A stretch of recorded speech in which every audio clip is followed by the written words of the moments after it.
Hi, my name is Lynette Clement, and I am reading from the Love of Relationships section in the Love Exquisite Magazine, the February 2021 edition. So, welcome to February and happy Black History Month, as well as happy Valentine's Day because it's the month of love as well. So, happy Valentine's Day and happy Black History Month. So, what I will be doing is reading from the For the Love of Relationships section, and the word is accountability. So the title of the article is accountability.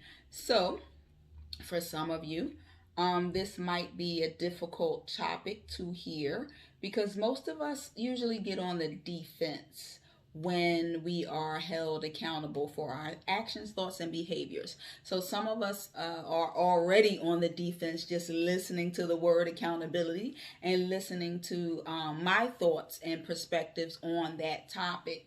So just know that each month I bring this information to you based on my own perspective, not yours. So I can't speak for you, just like you can't speak for me. I can only speak for myself from my perspective, not your perspective. So just keep that in mind and be accountable for keeping that in mind every time you listen or you read the articles that are written by me from my perspective in my magazine, the Love Exquisite Magazine. So I want you to still be open and receptive if you continue to watch these and be held accountable for how you might interpret or misinterpret any of the messages that I am trying to convey from my perspective. But anytime you have any questions or thoughts, or you can always email loveexquisitemag@gmail.com if you have any questions or concerns, or you just want to dialogue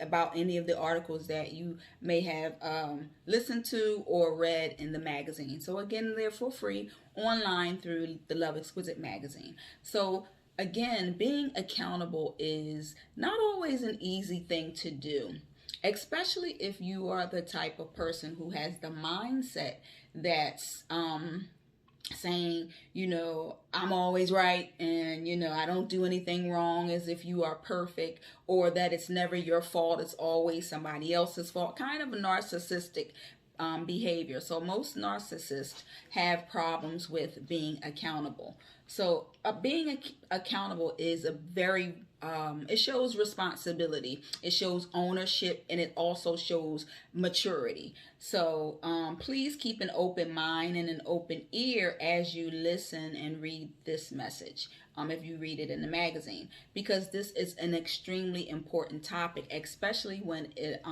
involves relationships.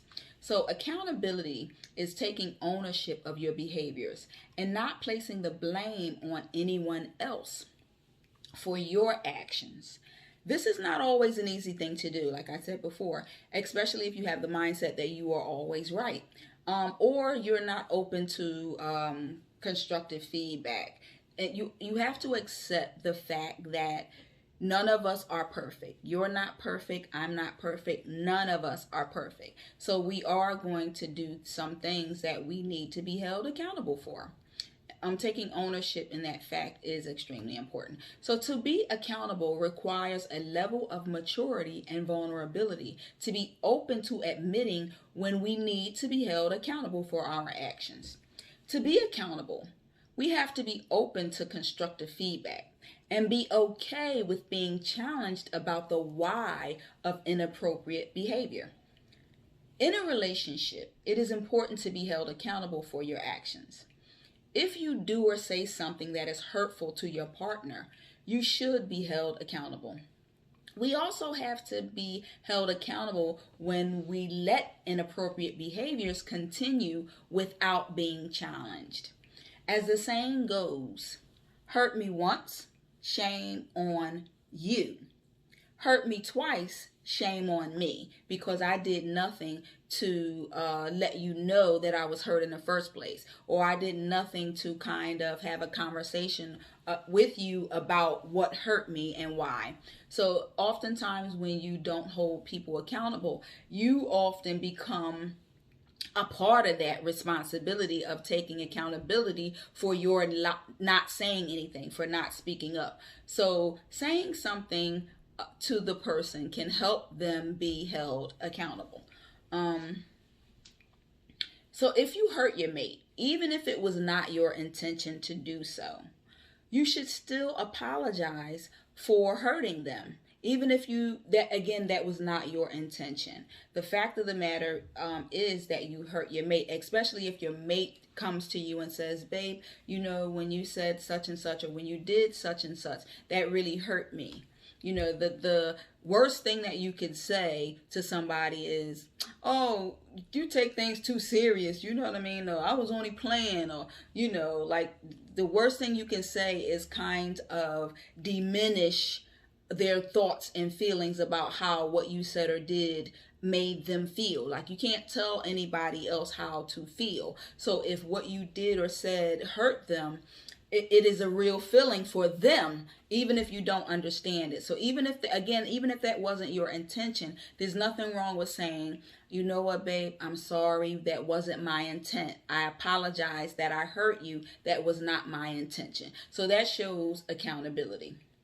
So it doesn't mean that you are saying I was wrong for what I did. What you're saying is, because I hurt you, I was wrong for that. That part is what I'm saying. Because sometimes people say, well, I don't believe I hurt you. I don't believe I hurt you. Or what I did was, I only did such and such. It's not that serious, or not that deep, or whatever the situation might be. You don't want to diminish someone else's feelings. So you want to validate their feelings, because they're entitled to that, to real feelings. So let me go back so that I don't get kind of twisted up. So saying something like, I apologize for hurting you, that was not my intention, can help ease any tension between you and your mate after you hurt them. The apology demonstrates accountability, even if you feel that you didn't do anything wrong. The fact that your mate is hurt and you do not want them to hurt, or you do not want them to continually feel the hurt that they feel, you ultimately want to get past whatever caused the hurt, and you want to build a healthy rapport. So in doing that, it will require you to be accountable for hurting them. So demonstrating accountability, again, does not always mean that you did something wrong. What you're apologizing for is how your behavior could have impacted someone else in a negative way. So when in a relationship, we have to be mindful of how important it is to not be insulting, or to not finger point. It was you. Oh no, it was you. You did this. Well, you did that. Again, it takes maturity, a level of maturity, to be able to do that, and to not result into name calling when you might feel that an apology is not warranted. So for example, I hear a lot of couples who tend to argue a lot. They usually argue because there's a disagreement that turned into an unintended outcome that resulted by either party. Meaning, let's say you're in a relationship and you do something unintentionally, but it hurts your mate. Well, you do something intentionally, but not with the intent to hurt them. But instead, it does hurt them. What you do does hurt them. So saying something like, you being petty, or stop acting like a baby, or it's not that serious, get over it, I was only playing, that usually adds fuel to the fire. So those are things and words that you want to stay away from, because again, it kind of diminishes the other person's feelings. So it invalidates their feelings, and everybody is entitled to feel real feelings. So even if you don't get it or understand it, you still have to be empathetic enough to say, that was not my intention. I apologize that I hurt you. So again, when a person says hurtful words after you tell them that they've hurt you, it means that they are not being held accountable for their behaviors and how their behaviors made someone else feel. So if you get into a debate with your mate and you revert to inappropriate name calling, even in a joking way, and as a result it hurts your mate, the best thing that you can do is to apologize.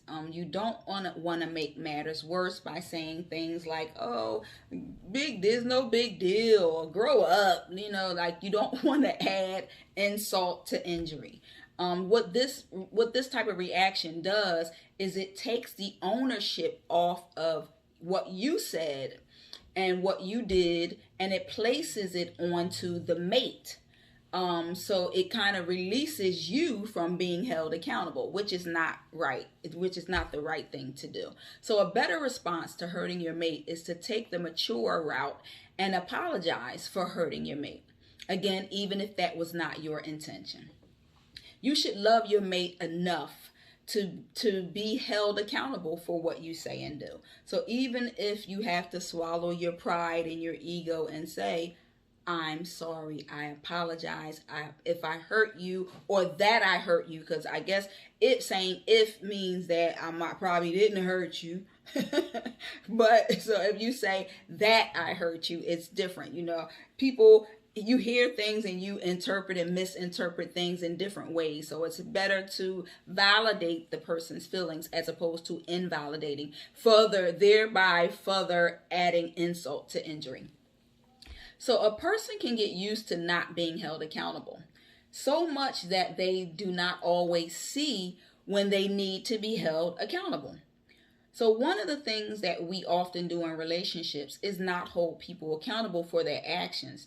And this leads to the misconception that their inappropriate behavior isn't wrong, and therefore the behavior continues. So not holding people accountable when they should be held accountable usually leads to things like anger, unhappiness, frustration, and that frustration then builds up to become hatred and resentment over time. It could also lead to you engaging in inappropriate behavior yourself, like a tit for tat type thing. And again, maturity, it takes a mature person to be able to be held accountable. So maturation is everything in terms of how to be accountable. So just think about it.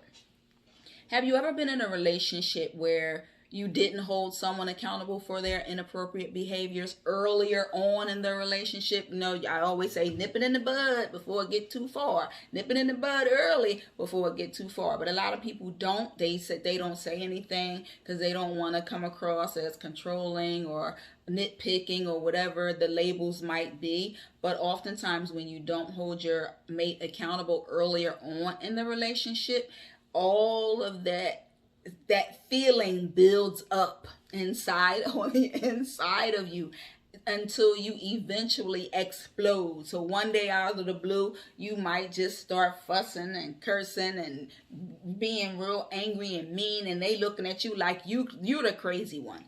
So it's because you held all of that pent up energy inside. So it's better to get it out early on so that you can kind of get through some of the kinks of the relationships earlier on. So when you blow up and explode, what is the person's response usually? So when you let things fester on the inside and you don't hold them accountable, eventually you will blow up at them for those same things that you didn't hold them accountable for earlier on if those behaviors continue. So what is usually their response to you? They usually say, "What's wrong with you? Why you ain't never tell me this before? Why you bringing it up now? You ain't never say nothing like this before." Or, I'm talking like a man, but it could be a woman too. So let me just make that clear. What's usually their response? "Why didn't you say anything sooner? I didn't know that it bothered you when whatever," you fill in the blank. So basically, you not saying anything is not holding them accountable. So you don't want to not say things that you want to remedy earlier on in the relationship. So when you're approaching your relationship, don't say things that you don't mean, and don't do things for without a good reason. I'll say, don't say things that you don't mean, and don't do things without good reason, and take into consideration how what you do and say can and will impact others. So that's important. In a relationship, we have to hold each other accountable for our actions and not be afraid of doing so. Now, again, I'm not saying that we should nag or nitpick. I'm saying because you really do have to pick and choose your battles. So you really can't just pinpoint everything, in a nagging kind of way. You have to pick and choose your battles, because there are going to be some things that you don't like in your relationship. Nobody's perfect, so you have to also keep that in mind. But the things that you need to be held accountable for, you should be held accountable for. So what I'm saying is that when someone does or says something that hurts you or bothers you in a way that disturbs your peace, you have to hold them accountable. You have to speak up about it earlier on. If you yourself or someone else that you know has challenges with being held accountable, it's usually a challenge with maturation. So you want to work on how to be mature about handling different situations. So we have to be mature enough mentally to be ready to be held accountable for our actions. Be accountable. So that is in the For the Love of Relationships section of the Love Exquisite Magazine, the February